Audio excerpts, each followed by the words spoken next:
Hello, I'm Alex McLaren. I'm an actor and I've worked as a communications coach since 2002. Now so much business is being conducted remotely, the ways in which we talk, present, build relationships and connect is changing. In this podcast, I want to explore all those issues and prove to you that no matter who you are, you can talk to anyone.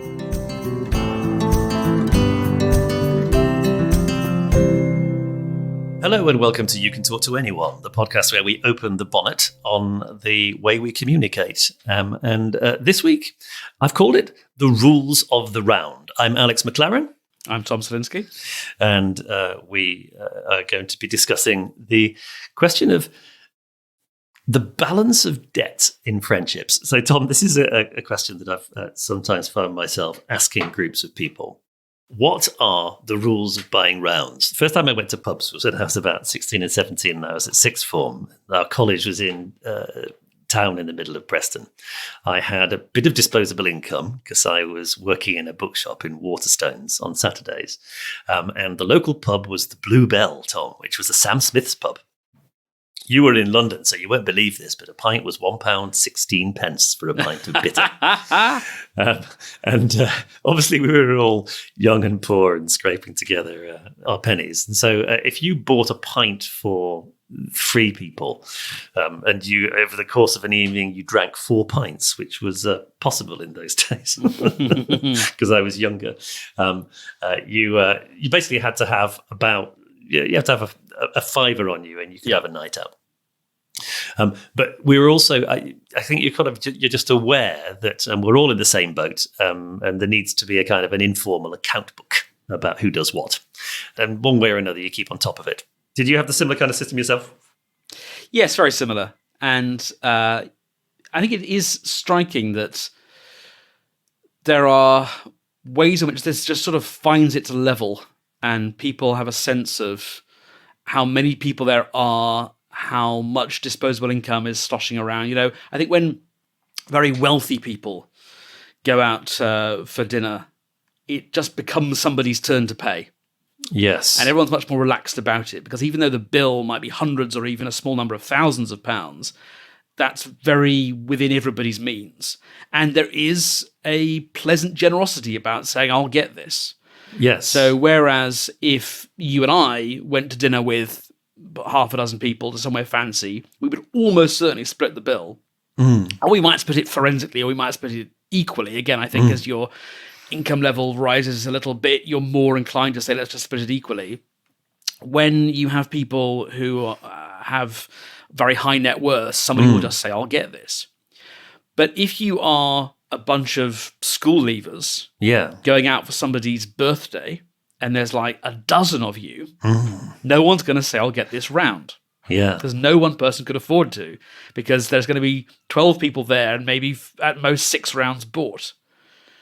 So what some people I knew in that state, and this is actually when I started work rather than when I was at university, and it would be someone's birthday, instead of somebody buying rounds, everybody except the birthday girl or boy would put a fiver in a hat. Yes. And then we had a kitty to buy drinks with. There'd be a kitty to work with. Yeah, it's interesting. The parity of the group matters, really matters. But also I think it goes, there's something here almost about class. I mean, I started from kind of sort of a local Lancashire pub with cheap pints. And I think that if you're poor, and I've not really been there. I mean, basically, just for listeners, I don't sound very poor. My dad was a public school boy. My mum was a Lancashire lass. And so there's always been this illusion that we're kind of working class labour voters in my family, but we're not. We're kind of culture vultures. That feeling of being conscious of everybody's resources, of other people's resources, your own resources, and that we've got to be absolutely fair about this because it's not right to take advantage of somebody else's pocket. But then when you're in a world where there is a bit more variety, that's when it starts to become slightly more complicated. So something that's happened to me, it happened to me in my 20s, because I was kind of getting by on temping jobs and acting jobs and stuff. And I had friends who had salaried positions and in some cases mortgages.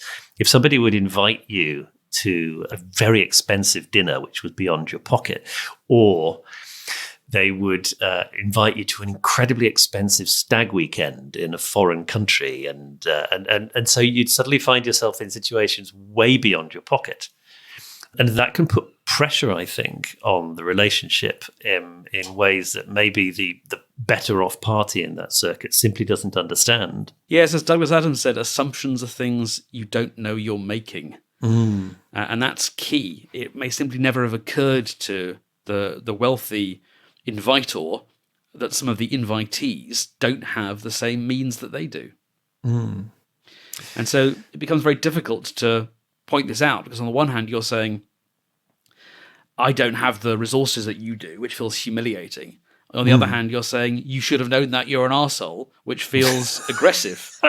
So nobody emerges from this feeling good about it. It's true. I mean, I know that when groups of people who have had, very, very clear kind of all their childhood sort of working class upbringings with very, very finite resources, that sometimes a thing that they really prize is the ability to have very smart school uniform. They squirrel away the resources for things like, I save this so that I can buy my round, almost like I want to punch above my weight financially.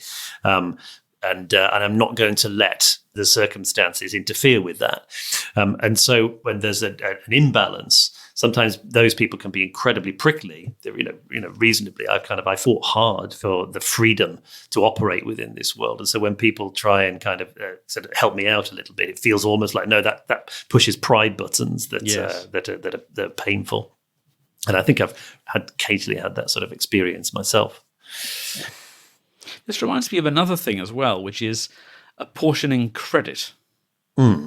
I've always been a big believer in, if there are multiple people who are contributing to the same piece of work, that unless there's a very, very good reason to do otherwise, people should be credited in alphabetical order, because that seems fair. Yes. One of the reasons I can advocate for this is because my surname begins with an S. If my surname began with an A, I could not advocate for this because it would seem self-serving. Yeah, because you're at the top. That's funny. So likewise, somebody who knows maybe or guesses that they've had less than the average is in a much better position to say to the group, let's just split the bill evenly. That's quickest, and it means do we all trust each other? It's a way of saying, I don't believe anyone was trying to game the system and order the lobster because they saw me ordering the green salad and is trying to get more than their fair share. But if you are the one who's ordered the lobster or the champagne, it's much harder for you to say, I think we should just split this evenly. It is. I was thinking as well about the fact that there's also a sort of not just a financial dimension to this. There's a really funny essay by the novelist Robertson Davies in which he talks about the story of the little red hen. And the little red, as you don't know, there's a little red hen that wants some help growing the wheat and goes around asking for assistance from the farmyard dog, from the cow, from the horse, and they all say no. So the little red hen does it herself, grows the wheat and grinds the wheat and bakes the bread. And only at the point when there's a loaf do they suddenly want to help. And the little red hen says, no, I baked the loaf, and so I shall keep it. All my little chicks shall have the loaf and you shan't. And then Robertson It's kind of bitchy. Well, it is. Well, that's the point he's making. He's saying it's all very Thatcherite, and that it doesn't really take into account the warmth of the cow, the boisterousness of the dog, and the cheerfulness of the pig, and all the different contributions that all the other farmyard animals make. And I think that's relevant, that if there is a kind of a sort of a ticket price to a gathering, but there are people you want there that can't really afford it, then you've got to think differently about how you make the compromise. I remember I was a best man once for a friend of mine, and he was absolutely adamant, having sort of spent a fortune on sort of trips to Prague, that what he wanted was a pub crawl that everybody could afford, and that's what we did. And it was just a blast. It was a very kind of affordable, kind of old school event. But that mixture of kind of thinking, how do I make this a place in which everybody feels welcome, and that different sorts of resources are allowed for. Yeah, and you're right. And people will contribute in ways other than financial. Absolutely. They're just sort of fun to have around. Or I'm thinking of the way that the South Park boys, I can never remember which way round it is, but one of them does 3/4 of the work, if not more. Yes. But they split the proceeds evenly. And the one who does more work says, I'm better because the other guy's there. He doesn't do as much work as I do, but he makes me better. And that's worth giving him 50%. Yes. It's interesting. I have this feeling in my friendships, and I don't know if this is universally true. So, talking about assumptions we make, I always feel slightly overdrawn in my friendships. My fear is that I am. You've taken more than you've given. Yes, that I've taken more than I've given. But I've been quite tough with myself, and I act on the basis that everybody feels a little bit like that. That we really notice what we receive because it's landing on us, but we don't really notice in the same way what other people are receiving from us. And so what I hope is that generates a kind of that everybody is works a little bit harder in order to try and sort of to even up what is actually an illusion, which means that there is more positivity generated within happy friendships and happy conversations. Yeah, I'm trying to figure out why that is, because I definitely relate to it. But there's a lot of research in psychology which suggests that people feel losses more keenly than they appreciate equivalent wins. Yes, and I think maybe with this friendship thing, it's as simple as we don't give what we can't afford to lose. Right. But often the things we receive seem incredibly valuable to us, and we couldn't have survived without them. If I agree to help you move house, yes, which I have done, which you've done, yes, we've both done that for each other in our time. We have. Then I won't volunteer for that if I feel that you're asking more than I'm prepared to give. Yes, but you'll know the huge difference it makes trying to get everything packed up and moved out with a couple of friends to help than doing it on your own. So to you, that will seem enormous. But to me, I wasn't doing anything else that day. I may as well spend some time with you. Yes, you do. You remember it solidly for years on end. Yeah, I was thinking just the participation of more people. When there's an onerous burden, anybody offering to share it makes a much bigger difference than the time it saves. It's that feeling that you're not alone with it, which makes a big difference. My New Year's Eve involved 6 people making Chinese dumplings. I've done that job myself. It takes forever, but with 6 people, it took sort of 10 minutes. It was extraordinary. Here's an interesting question. Have you ever had a gift or an input into an interaction or a friendship that felt like a burden? So that sometimes somebody makes an offer that's so generous, you kind of feel a little bit like, oh God, no, that's too much. I don't think it's always healthy to think of relationships as kind of like an account book, but I do think it can sometimes interfere with sort of happy conversations with each other. I don't remember feeling like that. I know what you're talking about. I relate to it. I can't think of a specific example from my own life. Can you? Well, no, I suppose I'm thinking of occasions when people make offers and you feel uncomfortable, and I think maybe the reason is that it's disturbing, is that it indicates that you're in slightly different places with from each other about the sort of the nature of the relationship, or maybe just the feeling that this goes back to what you're saying, that they're making an offer that you wouldn't be prepared to make yourself. Yes, and so it says something about either resources or about assumptions about other people's need, maybe that makes you feel some vulnerable. Very wealthy friend says, "Well, I'll fly you there on my private jet." I cannot reciprocate in kind further down the line. That's true. And I, for my part, will make you a very nice sandwich. Yes, indeed. Let's get back to the specifics of the first thing we said about the rules of the round. Let's imagine that we're you and I, who know each other very well, are out in a pub, and there are 3 other people, one of whom doesn't drink alcohol. And let's also imagine that one of those people is an 18-year-old who is just about to go to university, so legal to drink, but not got loads of cash. And one of them is somebody who doesn't have a job at the moment and we know is strapped for cash. We arrive at the pub and I say, guys, my shout, what would you like to drink? Everybody gives me their order and I go to the bar and I buy 5 drinks. One is... Somebody goes, I go, no, go on, get a cocktail. So it's expensive. A couple of pints of beer. One of them is a Coca-Cola. And I bring them all back. We've now got 5 drinks and the conversation ensues. Then what happens? Would you go next? The way you described it, yes, I think I probably would. Yeah.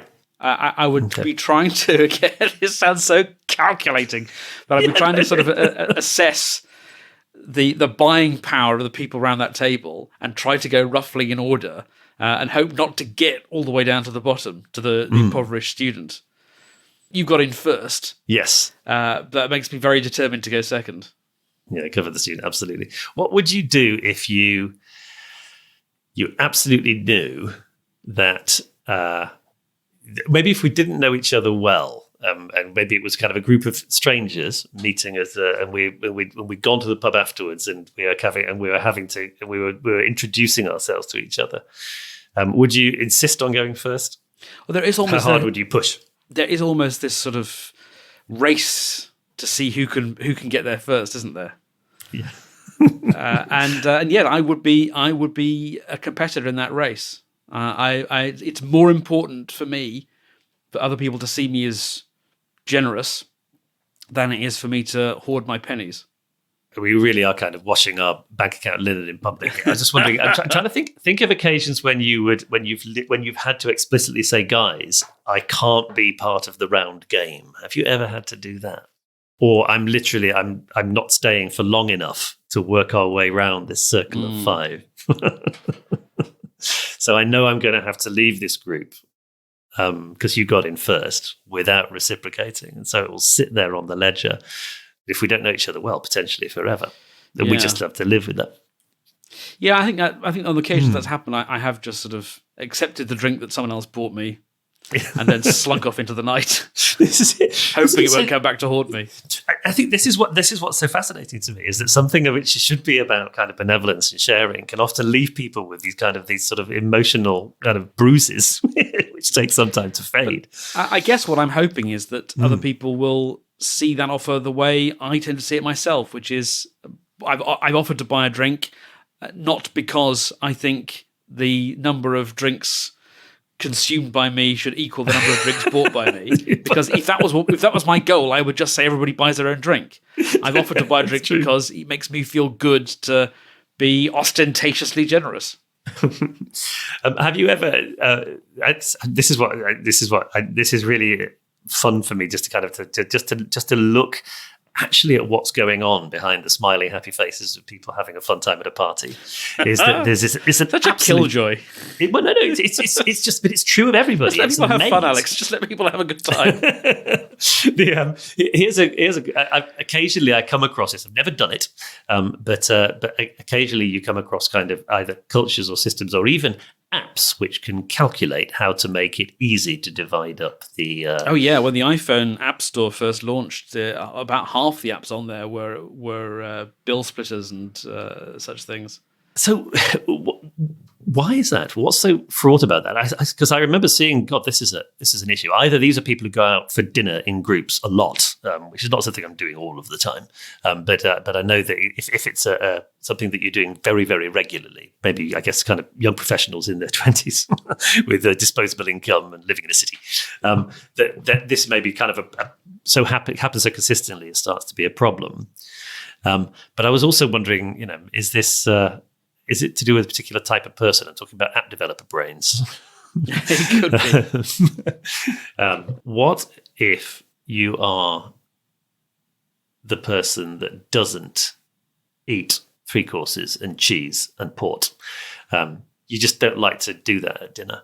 What if you're a vegetarian in a steakhouse and that you're simply operating in a different way, which has a financial consequence for which you can be penalised? I'm thinking of people who are teetotal in pubs, for example.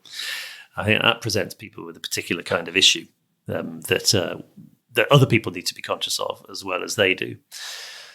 I think if I was at dinner at Hawksmoor with you and a bunch of other carnivores and a generous vegetarian who was going to eat from the vegetarian options, I think I would be very alert to that and would want to get in ahead of it, even as we were sitting down, about just before we get to the bills, that Alice needs to be excused from the fair split. Are we all good with that? And likewise, I think probably with the rules of the round. I think that the trick here is simply it is socially benevolent to say, what are you having? I'm getting them in. It is not at all socially benevolent to say, Sam, it's your round. You have to wait for Sam to offer. Yeah. You can't put Sam on the spot like that. Yeah. And so likewise with your vegetarian at Hawksmoor, I think, yes, you're right. As the person, maybe the instigator of the trip to Hawksmoor, the person who's invited the vegetarian who isn't going to spend as much as anyone else, it definitely does behove you to say, we'll all split this equally apart from you, and you can just put in whatever you think is fair. But again, it's about these displays of generosity. And I use the word ostentatious not as a critical or a self-critical description, but as to say it is a sort of a performance in a way. And there's nothing inherently wrong with that, but that is what's going on. It's very different from the let's make a kitty and trust that there isn't going to be one person drinking orange juice and someone else drinking pina colada. Yeah, the kitty solution, I think, is I've certainly myself used it very effectively in situations where things needed to be relaxed in advance when you had a kind of an imbalance in terms of the resources of the people who arrived. So the other good thing about the kitty is it can be topped up from time to time, which means if you start with 10 people, everybody puts a tenner in, and you get a couple of rounds, and then a couple of people leave, the people who remain can top up the kitty, and everybody still feels like this is all continues to be equitable. Thanks very much, Tom. And basically, my homework for listeners this week is going to be very particular. We're giving you an insight into our own personal experience here and the kind of the weird wiring that affects Tom and my behavior in those situations. But yours may be very, very different. So we're particularly interested if you come from totally different perspectives on this, or you think we're wrong, or you think we're nothing like as nice as we think we are, then we'd be really, really keen to hear your challenges and your needling. So hold nothing back, pull no punches, and let us know your perspective on the rules of the round. I'm Alex McLaren. And I'm Tom Salinsky. Thank you all very much for listening, and goodbye. You have been listening to You Can Talk to Anyone with Alex McLaren and Tom Salinsky. The producer for The Spontaneity Shop was Tom Salinsky. You Can Talk to Anyone is distributed exclusively by Acast.